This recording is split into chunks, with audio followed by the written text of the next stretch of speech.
This video is going to cover a big topic and ranges from politics to logistics to geography. Our aim is to explain the entire process of how NATO allies from outside the Baltics deploy and station troops in the Baltics.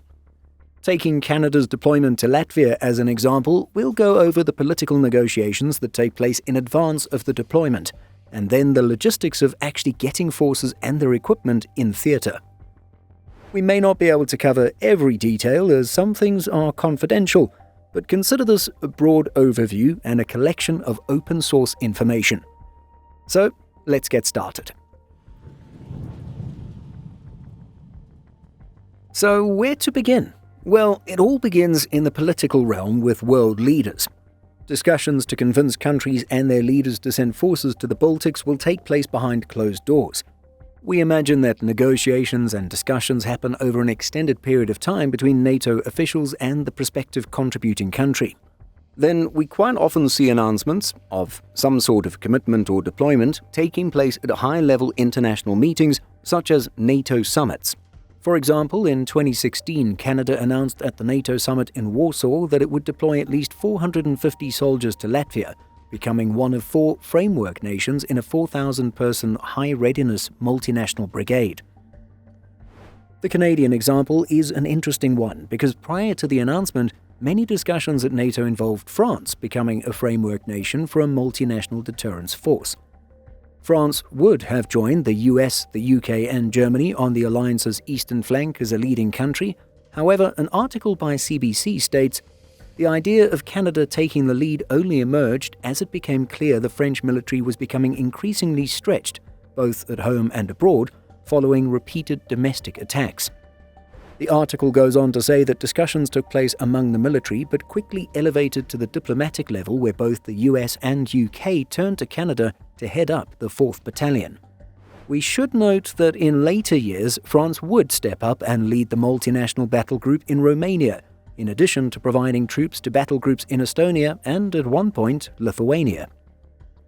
The bottom line is that there are intense political and military discussions and negotiations that take place long before an announcement of deployment is made. Government leaders need to check with their military leaders that the capability exists, while also making sure there is enough funding for such commitments. Countries also need to decide the terms of their contributions. Will it be for X number of years with the possibility of renewal? Will it be a deployment every second year, alternating with another country? We saw this arrangement for Danish and French forces in Estonia between 2018 and 2022.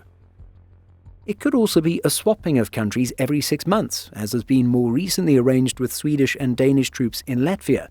Again, these things are negotiated based on budget and military capability. Once agreements are formed and signed, the work begins to choose who gets deployed. We see that the framework nation often provides the bulk of firepower and combat capability. But then, outside of this, countries and their military leaders will need to discuss with framework nations the types of units that are actually needed on the front lines. Contributing nations may provide specialist and support units to support the combat arms, and this can range from a logistics unit to a medical unit to joint terminal attack controllers. Just taking the Czech Republic as an example, it has made small contributions in the form of electronic warfare units, air defense units, and chemical, biological, radiological, and nuclear task forces. In Estonia, we've seen French infantry train with members of Estonia's Defense League. In Latvia, Spain provides an air defense unit, but also tanks and infantry fighting vehicles. We imagine that NFIUs, or NATO Force Integration Units, play a role in discussions as well. These units have been established in participating nations to support collective defense planning and assist in coordinating training and exercises. As is stated on their website, the NFIUs are a vital link between national forces and forces of other NATO allies. They will also work with host nations to identify logistical networks, transportation routes, and supporting infrastructure to ensure that NATO's high readiness forces can deploy to the region as quickly as possible and work together effectively. Many contributing nations, especially those sending combat units, will base their battle groups around a single regiment or brigade. As an example, it looks like Swedish forces to Latvia will mainly come from battalions of the South Skåne Regiment.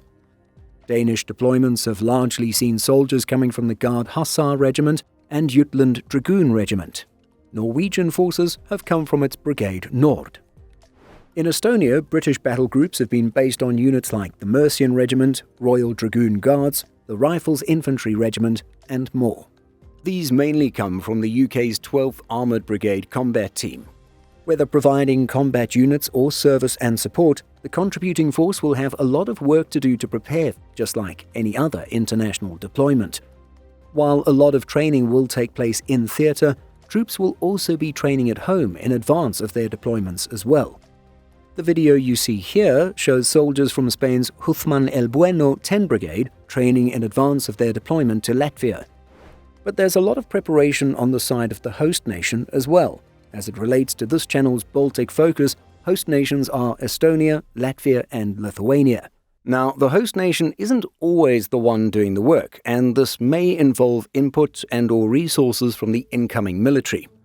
It just really depends on what is worked out during negotiations and planning. But generally speaking, barracks will need to be constructed and militaries and governments will need to ensure there is sufficient space for training. For example, on August 5, 2024, Camp Valdemar was officially inaugurated. Located at Latvia's military base Ādaži, the relatively new camp hosts Danish and Swedish troops during their rotations in the country. Speaking of Camp Valdemar, this tender we found online for the construction of the camp gives us some insight as to what the Danish government was looking to build by sourcing local companies. As stated on the tender webpage, the deal was for gym facilities and a garage to protect vehicles from weather. Another example is Camp Herkus, set up by Lithuanians to host American forces. Inaugurated in 2021, Camp Herkus includes modern mobile modular housing. The mobile container camp was built according to standards provided by the United States and accommodated to meet long-term housing requirements. In addition to the amenities you see here, the camp has a separate power plant system and canteen area, and a separate water borehole. The project had a value of €7 million, and this money covered installation, acquisitions, services, engineering infrastructure, and other works. During a media event, here's what the host, an American service member, had to say about the new facilities. Me being in the Army 19 years, this is probably the best living accommodations I've ever had while I was deployed. And I know the soldiers love it as well. The bottom line here is that host nations need to put a lot of money down for infrastructure to ensure suitable living conditions for foreign troops. For the moment, the 450 soldiers will be living in tents, but an advance team has been working for months to assemble equipment and to prepare for a more permanent stay. Alright, so now that all the necessary preparations have been made in the host nation and foreign forces have been selected and have been given pre-deployment training, what's next? This is where logistics really come into play. Figuring out how a country transports its tanks, infantry fighting vehicles, armored personnel carriers, and other heavy equipment to the host nation. Well, you probably know by now that transportation takes place via land, air, and sea. Fighter jets assigned to the Baltic Air Police mission? Well, that's an obvious one which needs no further explanation. But going by land, we've seen militaries move their assets using both rail and road. A 2019 article by Postimees stated that some British equipment was put on a ship in Southampton and then taken to the port city of Emden in Germany. From there, the equipment was moved to Estonia by road and railroad. Other British equipment from the UK took the Eurotunnel and went straight to Estonia. We've seen a lot of footage of foreign vehicles travelling by ship and being offloaded at Baltic ports, such as the port of Riga in Latvia, the port of Klaipėda in Lithuania, and the Paldiski port in Estonia. After being transported by ship, equipment may continue by rail or go by road. To move military equipment through Europe, permission must be granted by those transit countries. On this note, we found a 2015 announcement by the Czech government that it had adopted a resolution to approve the passage of NATO forces through the Czech territory. One such move of US forces included 2 stopovers, as the convoy spent 3 nights in Czech territory to allow drivers to rest, refuel vehicles, and to perform necessary maintenance. If equipment is moving across the European continent by rail, there's another thing to consider: transferring equipment from trains using standard gauge to broad gauge trains. According to the Wall Street Journal, this takes place at the border between Poland and Lithuania, a transfer process that can take 8 hours to carry out. But at least once on broad gauge, trains loaded with military equipment can continue into Lithuania or up to Latvia and to Estonia. In the future, Rail Baltica will eliminate this inconvenient transfer, but it's what it is for the time being. The Post-MS article mentions something else that needs careful consideration: ammunition. The article stated that ammo in containers was unloaded from the ship at the German port of Emden. The entire pier was evacuated to avoid casualties in case of a potential explosion. It was also noted that the explosives were placed on the top deck of the ship so that, in the event of an explosion, the shockwave would be sent up and not damage the entire ship. With most contributing nations being European, the Baltics aren't too far away. But what about North American forces, Canada and the US? Well, in some cases, the United States might as well be grouped in with the Europeans, as some units and equipment come from American military bases in Europe. For example, we've seen deployments from the 41st Field Artillery Regiment come to the Baltics. This unit is based at US Army Garrison Bavaria in Germany. But of course, we've seen units based stateside also deploy to the Baltics. And so in these cases, we see that equipment comes via ship and sometimes by air. It's the same with Canada, minus the part about European bases. We've seen Canadian equipment arrive via ship to the port of Riga. We've also seen Canadian helicopters move to Latvia using the Royal Canadian Air Force's C-17 Globemasters.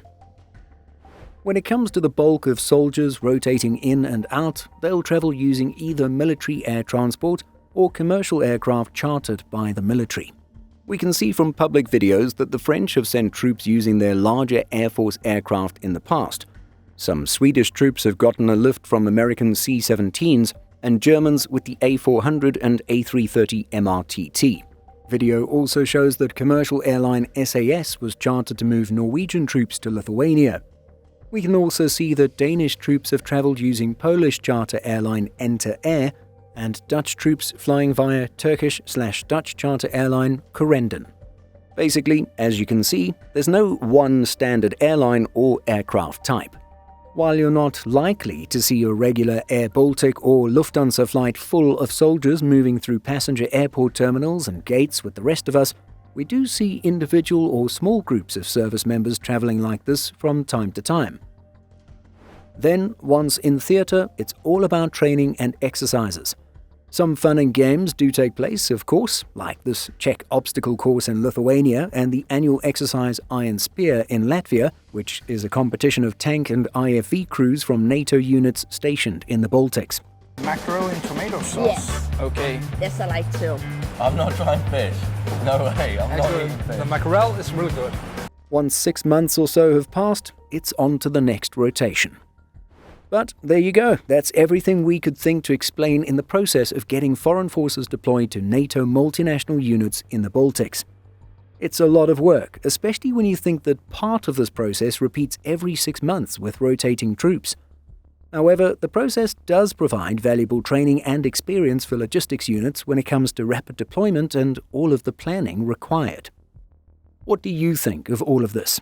What part of the process do you find the most interesting, and is there anything that we missed? Do let us know by leaving a comment.